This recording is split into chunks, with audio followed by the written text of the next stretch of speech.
those as you will. Oh my gosh. That is so many glow sticks.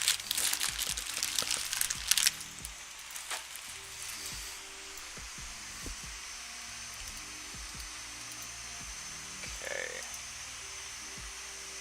Let's see, is this working? I hope it is.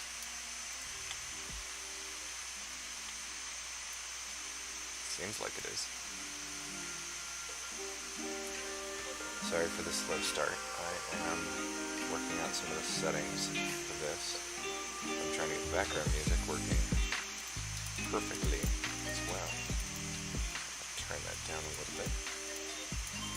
Actually, let's put it right there. Okay. Hopefully that is the right thing. I just gotta make sure that this is streaming correctly. Alright, last time I was streaming something in YouTube, it took me a sec to get it figured out. So I apologize for the slowness.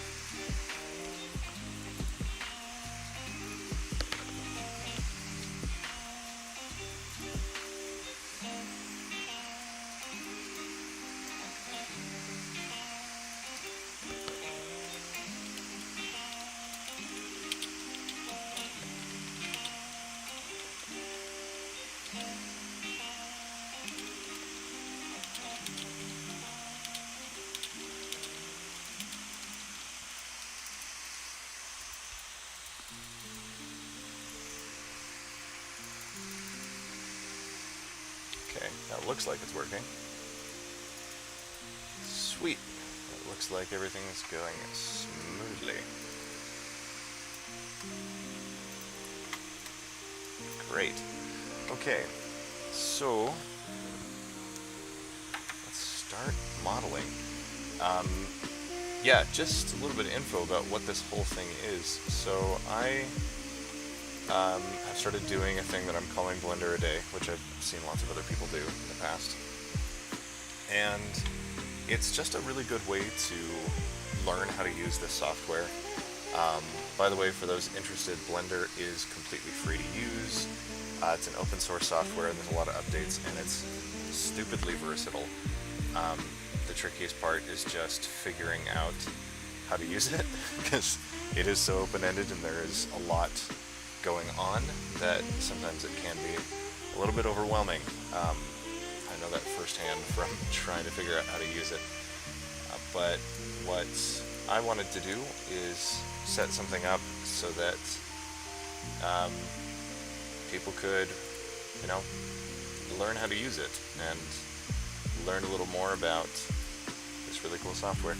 I do have some background music playing. It is well, lo-fi. It also is copyright free, provided that you provide links to the original artists in the credits. Now this might feel a little bit similar in concept, at least the music part, to the MCast, which I was working on. And some of you may be wondering why there hasn't been another MCast since the first one. Well, I had a bunch of sites and sources that had copyright-free music, and apparently they weren't actually copyright-free because they all got taken down. Yeah, so it made searching for those songs a lot more complicated, and eventually it was taking too long to try to find stuff that I could reliably use when stuff kept getting taken down left and right. I'm fairly confident about this playlist. It's been up for a bit, and all the music on here you can use in your own stuff, and it's cool, chill music. I probably won't be using new stuff every day because I mean, it took a while to find this playlist, and I mean, we'll see if this video gets taken down or not, even though this stuff is copyright free. So yeah, so MCast, as I intended it to be, probably not going to be happening just because all my resources kind of disappeared. I have to find a way to disable notifications because they kind of get in the way a little bit. Yeah, so with that in mind, this first one I'm just going to do some simple modeling. I am just using basic mouse and keyboard. I do have a simple drawing tablet. Sometimes I use for sculpting. Actually, I do have an idea for what I'm going to do today, so we're going to get started. Because this is the first one, I'll make a couple notes about things that are useful when getting started in Blender. So yeah, let's get started. So first thing you're going to want to do is not get worried or distracted about any of this stuff. Even if you are wanting to do 2D animation, sculpting, VFX, video editing, any of that stuff. With the exception of these last two down here, most of the time the easiest thing to do is just to start with a general. And you're going to start with a cube, a light, and a camera. This camera is what you use to see your model or your scene when it's finally rendered. The light is, obviously what lights it. So if we were to put it into rendered mode right here, you notice that light source coming right here is illuminating this side of the object, but not this side of the object. If you put it just in solid or in material preview, that light does not have an effect.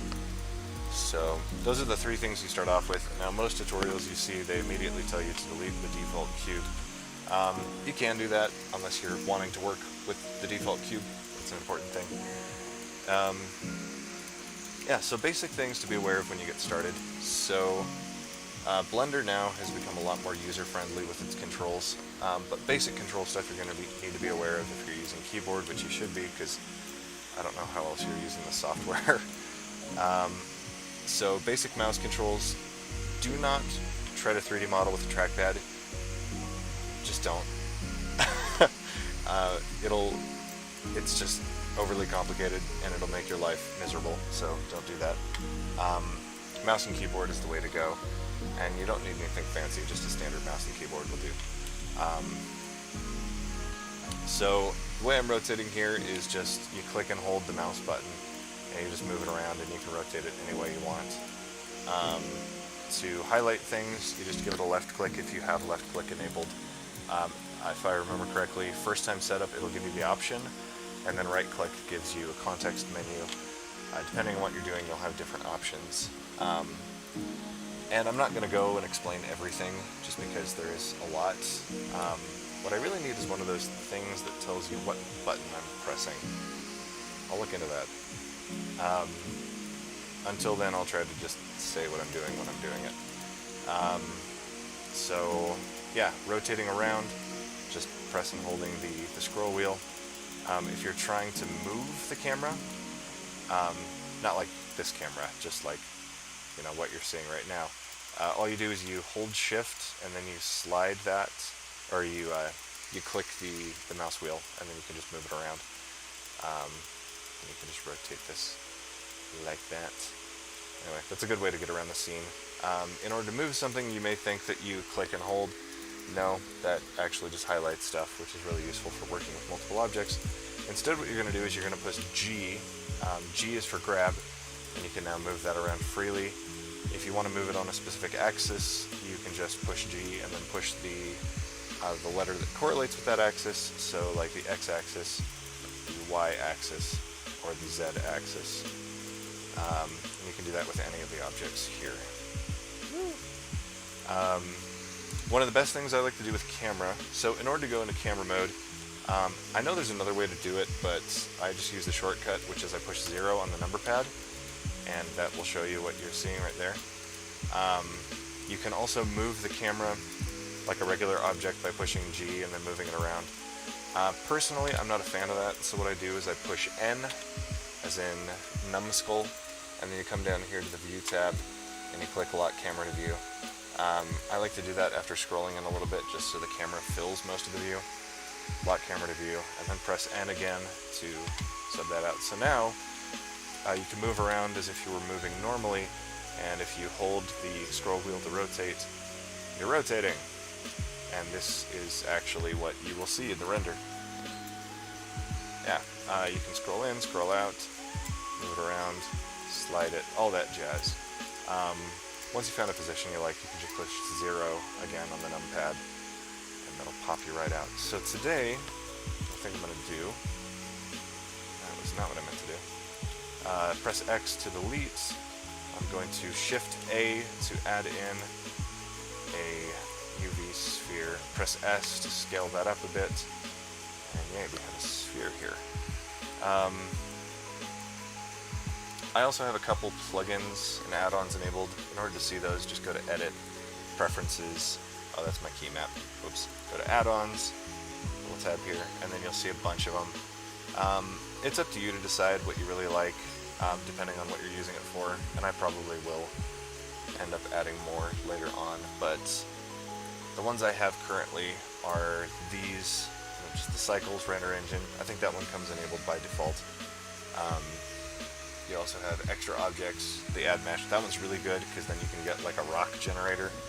It's really cool looking.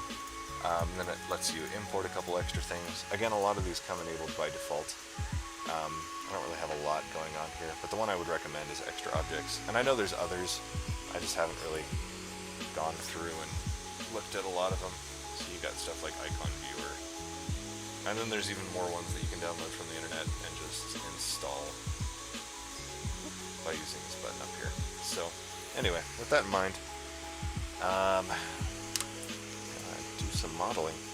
So I think what I'm going to be modeling today is I want to try to create something that looks kind of like an asteroid, just kind of like your generic, probably low poly.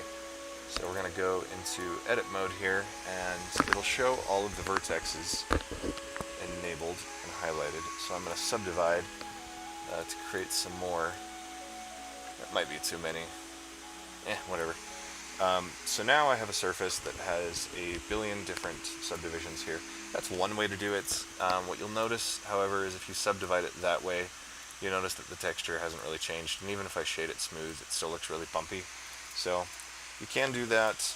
That's really good for little last-minute things, not really for making it look nice and smooth. So if you do want to subdivide it the smooth way, just go over here to add modifier and subdivision surface, and you can increase. So you have two things here, the number of subdivisions in your render and the number of subdivisions you see in your viewport. Don't hit the apply button yet. This won't fully take effect. As you can see, the surface hasn't actually been subdivided until you hit apply. Once you do hit apply, then if you come down to object mode, boom, you got them all. And the advantage of this is then when you're in object mode, you can see it actually makes it look smoother, and if I shade smooth, it looks like a standard sphere, which is what I'm going for. Let's go back, get that modifier back. Yeah, so you have a couple of options here. You have the number of subdivisions in your render and in your viewport.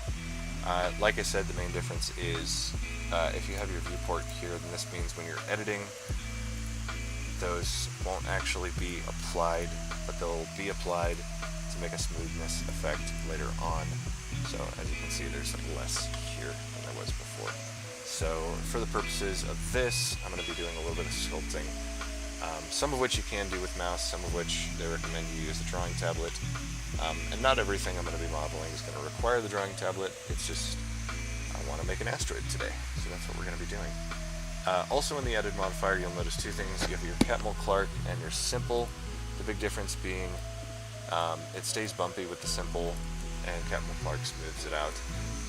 This is really nice if you are trying to get more things to work with, but you don't want to change the overall texture. You do simple. Catmull Clark is more if you are trying to create that smoother. I haven't really touched any of these options before, so I'm just going to do two subdivisions on each. Apply the modifier. Now it's active on the sphere. Over here in the sphere tab, we're going to double click to rename that asteroid. Why not? Then we're going to go over to sculpt mode. So in the sculpt mode, automatically you have a mirror brush enabled by default. I don't really want to use that. So instead, I'm just going to get my keyboard out of the way. Instead what I'm going to do is I'm going to disable that, and then I'm going to bring in the tablet. Cool. So for asteroids, I'm going to do a blob, just to create, the blobbiness. And I think I'm going to take this out of render mode, just to solid. Yeah. And you can shift between the different renders by pushing Z. Rendered is good to see what it actually will look like. Solid is good to see, well, the solids. Material preview will show you what the material would look like. I currently don't have any material assigned, so there's really nothing going on. And then wireframe shows you this beautiful thing. The wireframe is, I've found, useful for when you are trying to work with all points of an object as a whole. Blender has a thing enabled where if you have like a solid enabled and then you are trying to select vertices, it'll only select the ones that you can actually see, which is really nice if you're trying to work with specific things, but not so nice if you want to work with every point on the sphere simultaneously. So we're just going to stay in solid mode for right now. And let's see. Oops. Let's see. So I'm going to increase the radius a little bit. That. Oops. Increase that. And then over here, and because I have the blob enabled, I should be able to start.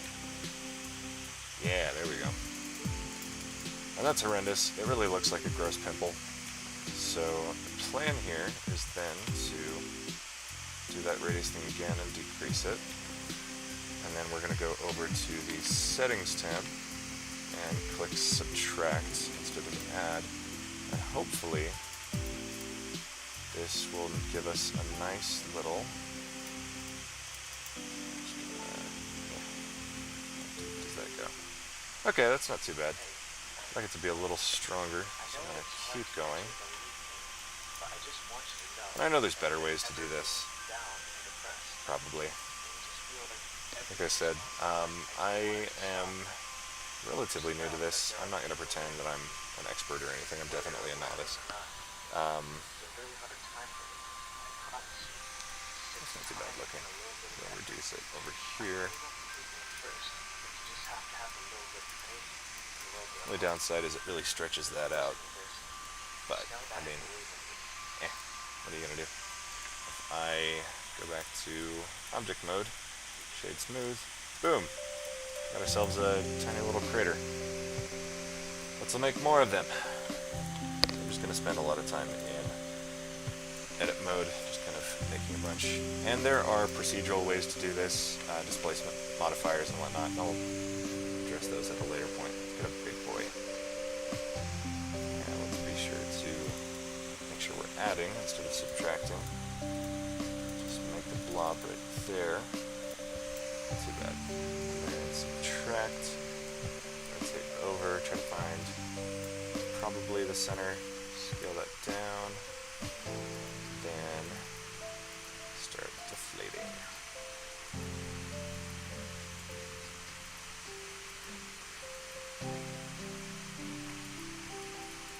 Boom. Is it an ugly boy? Yes. But is it my ugly boy? Also yes. Let's smooth out the sides a little bit. Boom. It looks like a weird misshapen face. Alright, let's make more. I'll make this next one super big. Yeah, that's right. Oh dear, what did I do? There we go. Radius might be too big.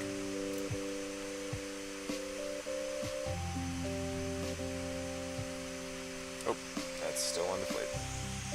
Control Z and add. I'm going to crater it over here. Haha! It's a big boy. That's exactly what we were going for. And just scale that down a little bit.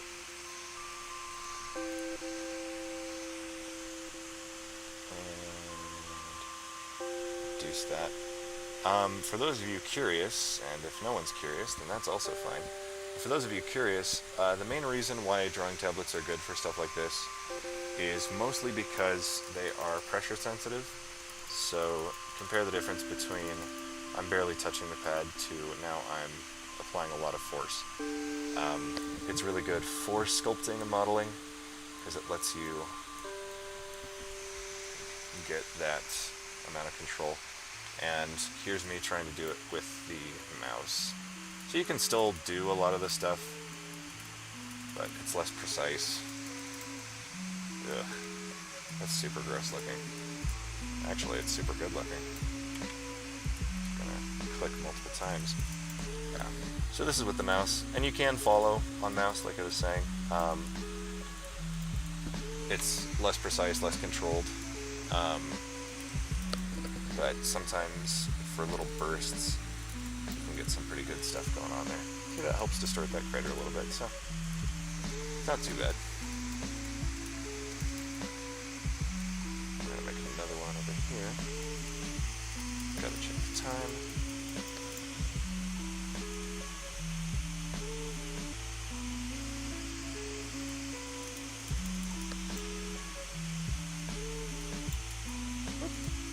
Increase that radius a little bit. Increase. Increase. Stop it. Increase. Forced my hand. Increase. Subtract from there. Touch up some of the sides. Make it look a little less perfect.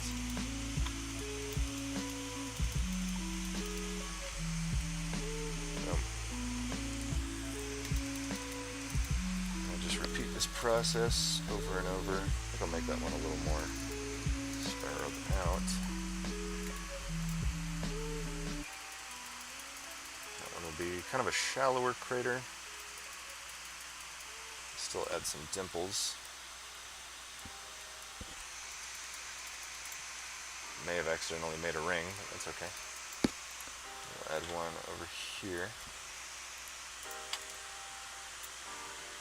I know technically these are like true chaos, but like at the same time. Yeah, that's a good one. Okay, that's not too bad looking. We'll shrink the radius down. Do some adding. Do some subtracting. Let's make some pock marks. Aha! Dents all over the place. Oops. That's the animation thing, but we won't worry about that for right now.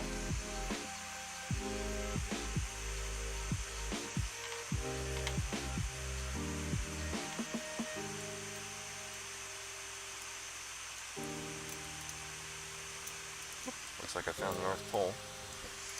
Let's not mess with that too much.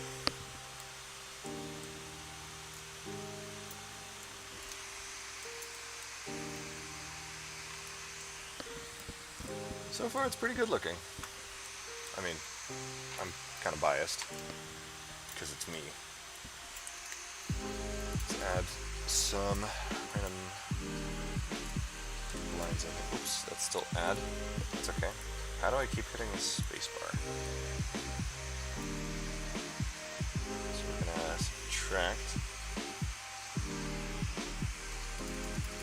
Some more line tracing. Add some. Okay, what the heck? What am I hitting? I'm hitting something. There's a button somewhere that is being hit.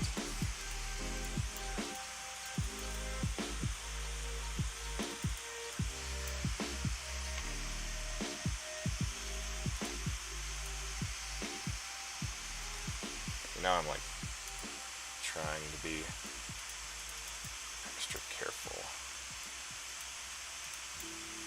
So I have no idea what the heck I'm hitting. But that's just learning for you. Okay, so we're going to use the line. Oh, I guess I'm hitting the buttons on the pen. Oops.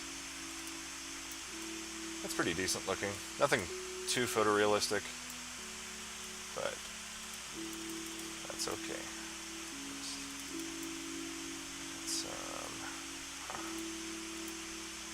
scuff marks around here.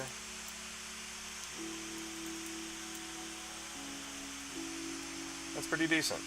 Not too bad. I'll add something bigger over here. And this is like a little valley, like a ravine. Yeah. Oh, actually. There we go. That's not too bad.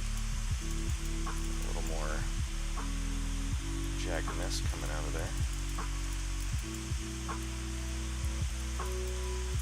Yeah.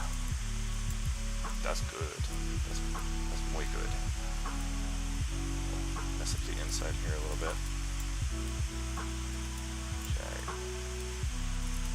Okay. That's not super bad looking. Could be better, could be worse. Alrighty. Then, put that away. Pop back over to layout mode. That's now a half decent asteroid. Let me shade it flat. Hey, there you can see all the spots. Shade smooth. Looks better. Okay, and last but not least, get it in a good position. Like right there. Then we'll go over to the shading tab. This has material preview by default. I like to switch it over to rendered, just so you're not tricked. Add a new material. This new material, we're going to make it the stereotypical brown. But in order to make it a little more fun, we're going to add a color ramp. There's my mouse shifting.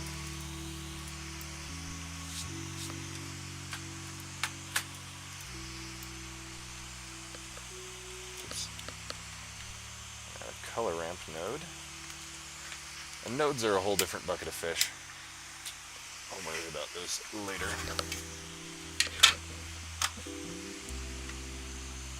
So you add the color to the color.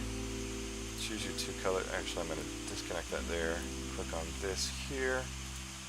I drop that for one color, and then the other color, I am also going to eyedrop it just to give me the basis here. And we're going to drop that down a little bit, make it darker. Connect that to the base color. Now you're probably thinking, what was the point of that? Well, the point of that is now I'm going to add a noise texture over here. And that will add a little bit of variance. We'll scroll in, increase the scale. Oh, there you go. Now it's got a little more texture to it. Not too crazy. You can also use this, drag this over to the displacement node, and that'll make it so the spots that are one color will be, well, they'll look a little higher than others. Hey, looks kind of like a gross meatball. Alright, reduce the roughness. Reduce the detail. Okay, I guess that's just what we're getting. You can also get around this by adding a displacement node.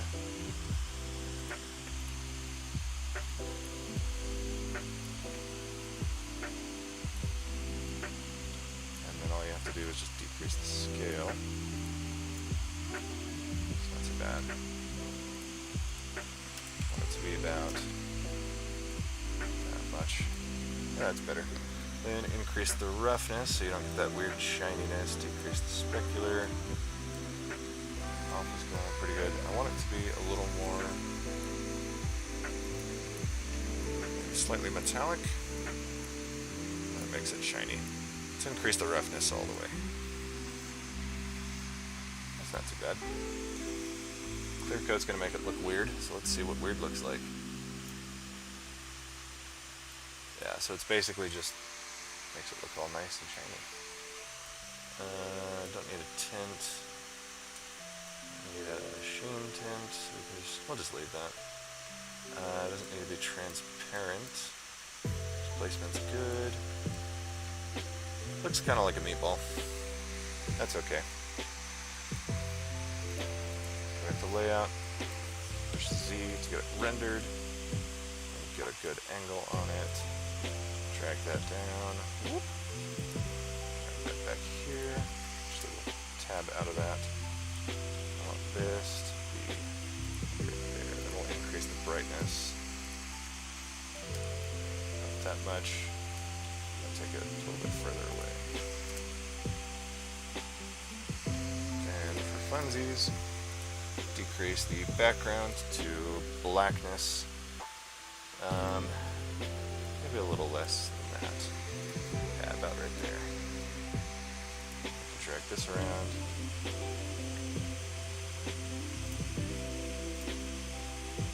Yeah, not perfect.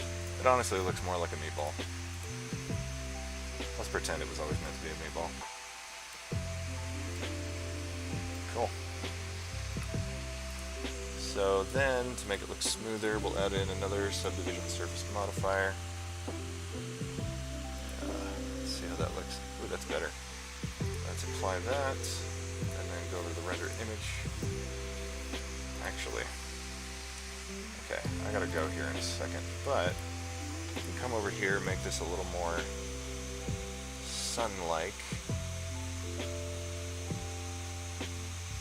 So the light is a little more sun-like. Then we're using the Eevee render engine, which there's two. I'll show you the cycles one later, but if you add bloom, it's not gonna do anything right now. But not half bad, especially considering it didn't take us super long. So hopefully, let's see what happens if we see it from a different angle. That really looks like a meatball. Ooh, that's not bad. Let's use that angle.